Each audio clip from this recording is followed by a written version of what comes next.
Olá, um bom dia, boa tarde ou boa noite para você que me assiste. Meu nome é Bruno Françoso, tenho 20 anos, esse é o Agulha Quebrada e se você acordar e não sentir vontade de sorrir, mesmo que isso leve um pouco de tempo, abra seus olhos e olhe para o dia e você verá as coisas de uma maneira diferente.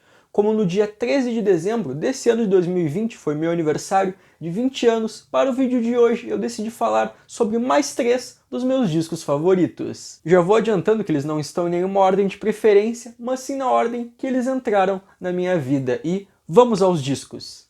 Who is Next, do The Who.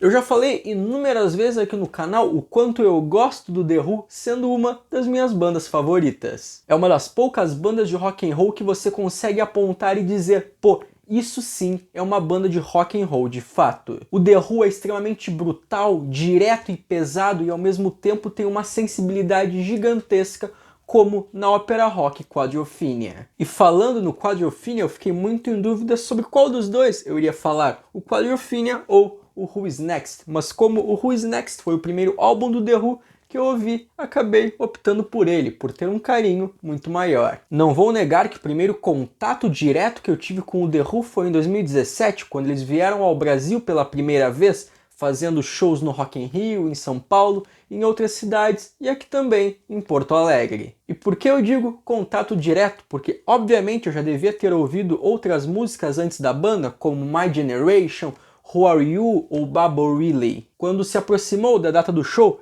que eu não fui, eu entrei no Spotify para conhecer a banda. Na época eu tinha começado a tocar violão e dessa forma fui buscar outras referências musicais. Fui até o Spotify e as duas músicas que eu ouvi foram Bubble Really e Behind Blue Eyes, duas canções do Who is Next. Essa última eu já conhecia, pois uma versão dela fazia parte da trilha sonora do filme do Dark Tower, que é até bem legal.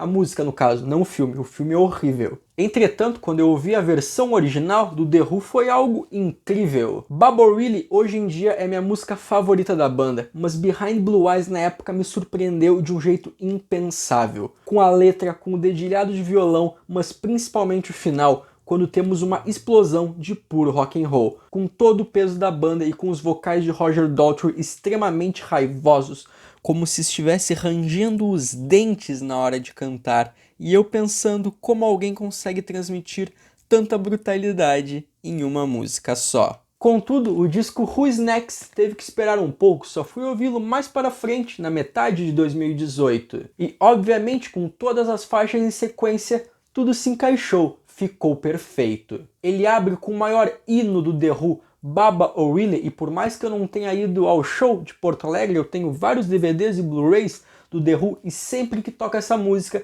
dá vontade de cantar junto os versos Teenage Wasteland. Em seguida entra outra faixa sensacional da banda e uma das minhas favoritas, Bargain, que fala sobre a vontade de encontrar Deus. Depois, a belíssima Love Ain't For Keeping, My Wife, outro grande destaque do disco de autoria de John Entwistle, com o protagonista contando que bebeu um pouco e por isso sua esposa vai querer matá-lo. E depois, fechando o lado A, outra belíssima canção, The Song Is Over. E abrindo o lado B, tem Getting In Tune no mesmo nível das anteriores. Depois, Going Mobile, com o guitarrista Pete Townshend assumindo os vocais. Em seguida, a balada que eu falei anteriormente, Behind Blue Eyes. E por fim, fechando o disco, temos uma das maiores canções do rock and roll, Won't Get a Fooled Again, que tem uma das frases do The Who que eu mais gosto.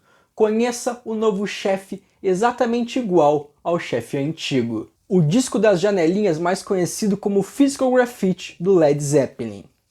Vou ser bem sincero, qualquer disco do Led Zeppelin poderia estar aqui, pois o meu favorito muda toda semana. O mais recente foi o House of the Holy, que só não está aqui por conta da música The Grunge, que eu acho ela bem mais ou menos. Antes dele foi o Led 3, o Led 2, o Led 1 e assim por diante. Entretanto, eu sempre volto para o Physical Graffiti. Enquanto eu disse anteriormente que o The Who é uma das bandas que mais representa o rock and roll, o Led Zeppelin é a essência pura do rock and roll. E digo mais, se os Beatles foram a maior banda que já existiu, o Led Zeppelin foi a maior banda de rock and roll que já existiu. Em agosto de 2017 eu comecei a tocar violão e dessa forma quis buscar outras referências musicais. No final do ano eu estava ouvindo um podcast que citou a música Stairway to Heaven do Led Zeppelin e que todo mundo sabia tocar no violão e por isso fui atrás. Tanto pela curiosidade de ouvir uma nova banda, uma banda clássica, quanto para depois aprender a tocar no violão. E da mesma forma que eu falei do The Who, essa foi a primeira vez que eu ouvi o Led Zeppelin por vontade própria,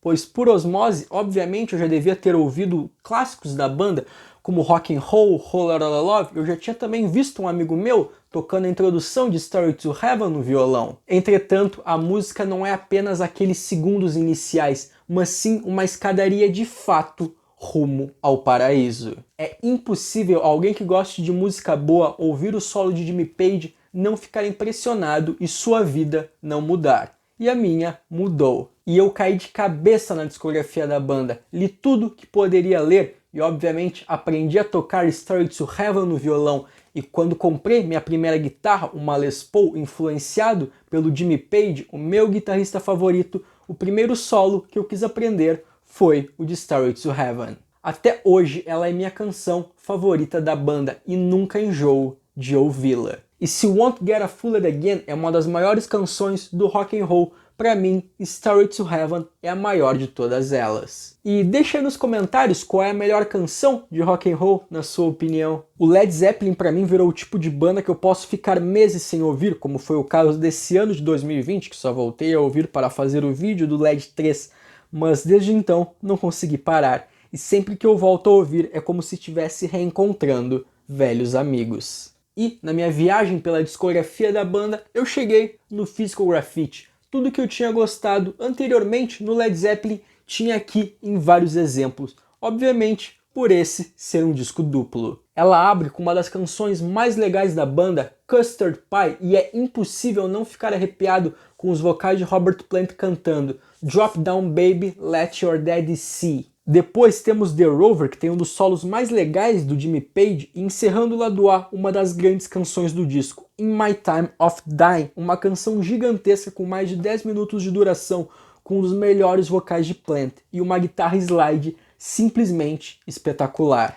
Abrindo o lado B, temos House of the Holy, uma música descartada do disco anterior, pois a banda achou que não combinava muito com o material. Trampled Underfoot, uma canção com uma pegada bem funk. E encerrando o lado B, temos uma das obras-primas do Led Zeppelin, a música Kashmir, que o próprio Robert Plant afirmou ser a canção definitiva do Led Zeppelin. O lado C parece uma peça clássica, com as canções praticamente coladas umas nas outras. Tem In the Light, Bruniar, Down by the Seaside e 10 Years Gone. O lado D do disco é o mais divertido exatamente por ser bastante descontraído, tendo Nightfly, The Wanton Song com um baita riff de guitarra do Jimmy Page, Boogie with Stu com a participação de Ian Stewart, o pianista dos Rolling Stones, depois Black Country Woman e fechando o disco Sick Again.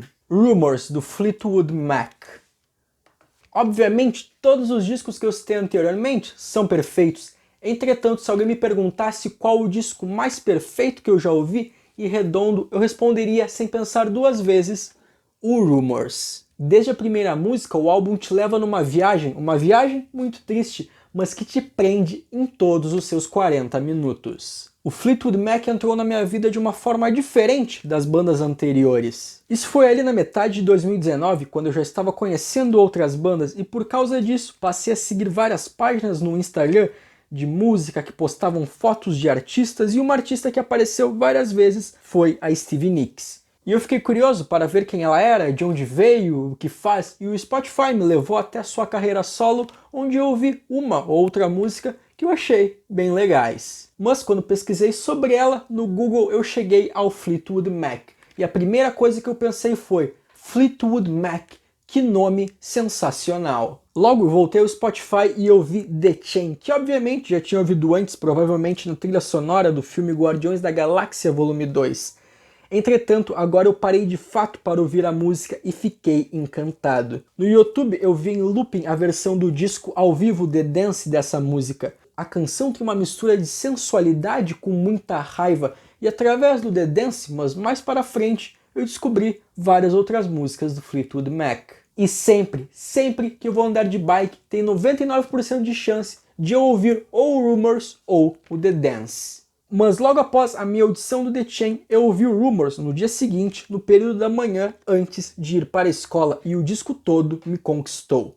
É um álbum que fala de separação, de fim de relacionamentos, e por mais triste que o disco possa ser, essa melancolia se mistura com um falso otimismo e fatalismo que conseguem criar uma luz no fim do túnel. O disco abre com Second Hand News, uma das melhores introduções que um álbum poderia ter. Uma música extremamente animada, mas com uma letra muito triste, com Lindsey Buckingham, um dos meus guitarristas favoritos, dizendo que alguém tomou o seu lugar. Depois temos uma das maiores canções da história da música, simplesmente Dreams, uma poesia cantada por Stevie Nicks. Você diz que quer sua liberdade, bem, quem sou eu para te prender? Uma peça de violão bem pequena, Never Going Back Again, uma canção bastante baseada no seu título.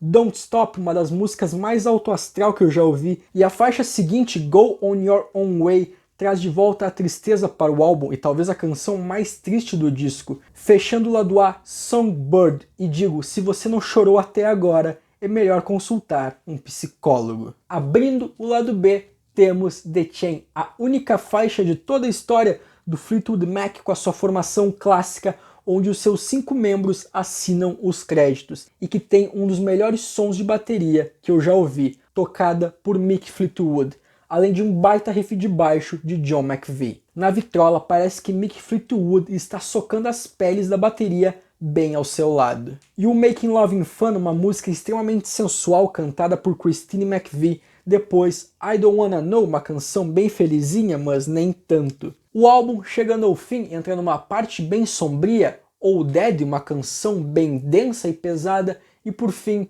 Gold Dust Woman, encerrando o disco, e que quando ela acaba, dá vontade de ouvir tudo de novo. Espero que tenham gostado desses 3 discos que eu decidi falar. Eles só são alguns exemplos da minha infinita lista, pois estou sempre descobrindo novos álbuns. Espero que tenha assistido ao vídeo até aqui, tenha gostado e se interessado. E não se esqueça de se inscrever no canal, caso não seja inscrito, de curtir o vídeo, caso tenha gostado, além de botar aqui nos comentários os seus discos favoritos, além de compartilhar com seus amigos que gostam do The Who, do Led Zeppelin, do Fleetwood Mac, ou que simplesmente gostam de música para mais pessoas terem acesso a esse conteúdo. E seguir o Insta da Agulha Quebrada, que eu vou deixar o link aqui na descrição. Até a próxima!